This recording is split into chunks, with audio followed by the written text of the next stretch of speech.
สบายดีสบายดีคลิป2พี่น้องเนาะ EP 2พี่น้องหลังจากที่มีเสียงอันเตือนภัยพี่น้องกะคนกำลังแต่วุ่นใหม่คือเก่าพี่น้องเนาะเพิ่นสิเปิดขึ้นอีกแล้วพี่น้องคนหลังมาเต็มเลยพี่น้องคนจอมาเล่นขึ้นเนาะพี่น้องเนาะ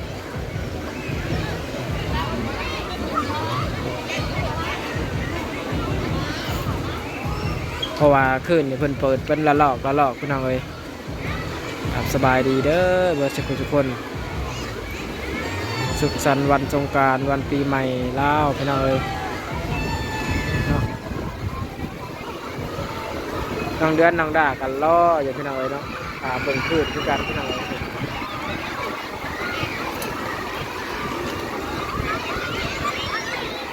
มาแล้วพี่น้อง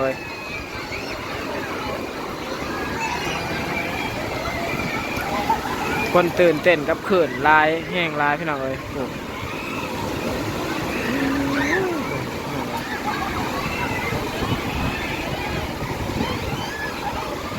คนมากมาก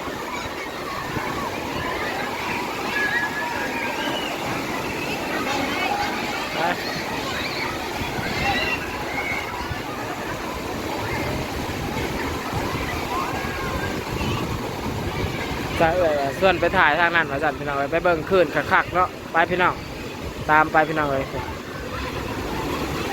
คลิปนี้พอน้องเดือน15เบิ่งขึ้นพี่น้องเนาะอันเพราะว่าอยู่บ้านเฮาบ้านฝั่งลาวพี่น้องบ่มีทะเลเนาะก็มีทะเลจำลองนั่นนี่แหละพี่น้อง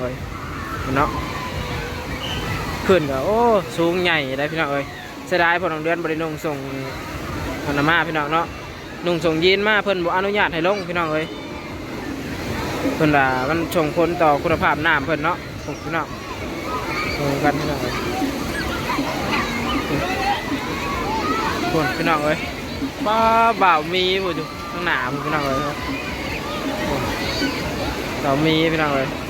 โอ้ป้าเท่าเสียงขาวๆทางด้านหน้าพี่น้องเอามาทำบอยพี่น้องกันเบิ่งกันเลยพี่น้อง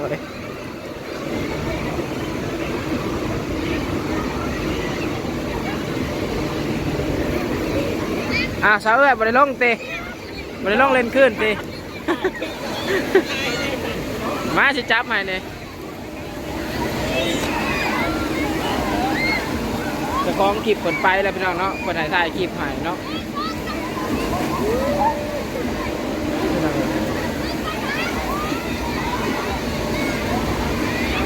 ตัว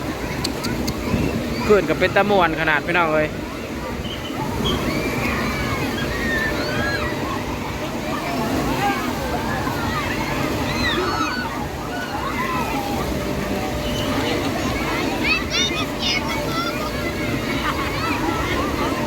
เป็นตะมวนพี่น้อง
ขึ้นลูกนี่ใหญ่ขนาดพี่น้องผม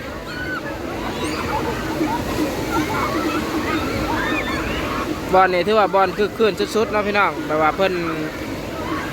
เฮ็ดขึ้นพี่น้อง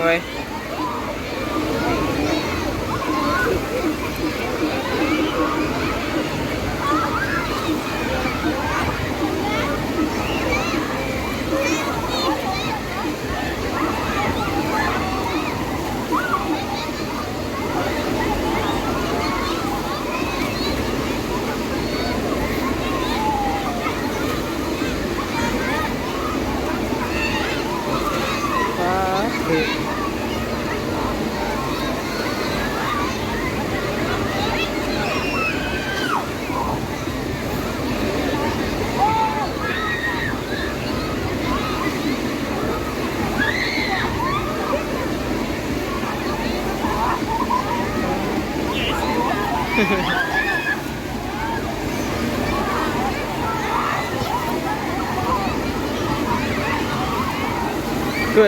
ึ้นลูกใหญ่พี่น้องไว้ทั้งหนาเลยเนาะ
ห้องสนั่นพี่น้องเลย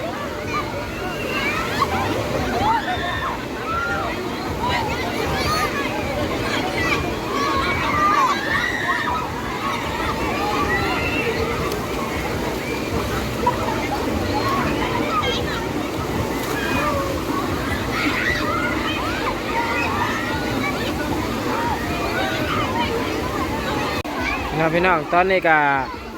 ขึ้นก็ได้เบิร์ดไปแล้วพี่น้องเอ้ยตอนนี้คนก็กำลังลังขึ้นเก่าพี่น้องเนาะขึ้นเบิร์ดเนาะคนก็ลังขึ้นพี่น้องเอ้ยไปเล่นบอลใหม่เนาะเพราะว่าอยู่นี้มันก็ค่อนข้างแดดพี่น้องเอ้ยบอยซาเอื้อยผมลอยไปพี่น้องเอ้ยขึ้นเบิร์ดแล้วเนาะตอนนี้ก็ได้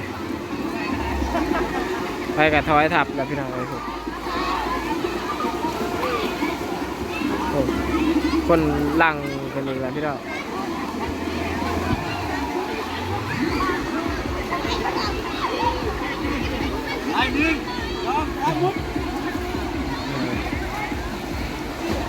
ตอนนี้คนกำลังขึ้นเบิดแล้วเนาะ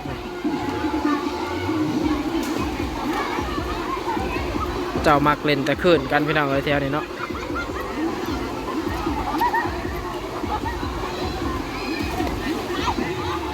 เบิดพี่น้องเลยเนาะคน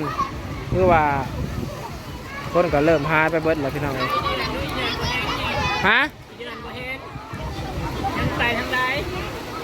อ้าวคือว่าเห็นอยู่บางหันนะแล้ว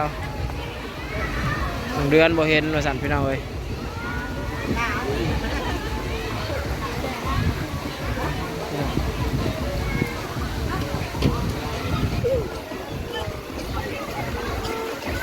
ตกใจเบิดพี่น้องเอ้ยเนาะ1 เดือนบ่เห็นว่าสั่นแต่ว่าตอนนี้เห็นแล้วพี่น้องเอ้ยแม่เพิ่นเห็นแล้วเนาะไปเล่นอยู่ทางบอลเพิ่นเคยเล่นพี่น้องเอ้ย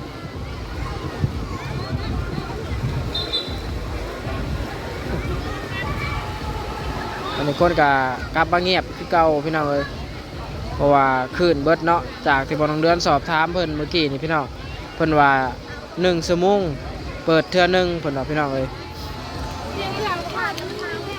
1 ชั่วโมงหรือว่า2 ชั่วโมงเนาะมาเหาะเลยพี่น้องเอ้ยชิพากันเมื่อเลยขึ้นมาตะเลนน้ำเลยเต็มรถอาญะน้องเดือนน้องด่าผู้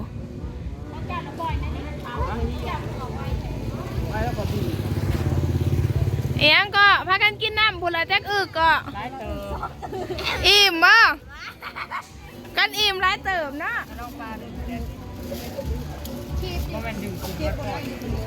ให้ขึ้นก่อนได้เปรียบแล้วนี่เนาะ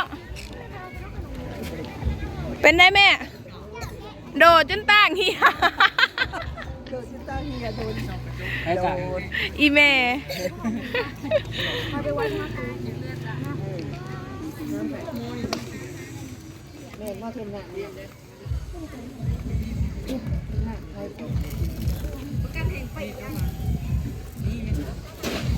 โหดน้องดาให้สิขานางใน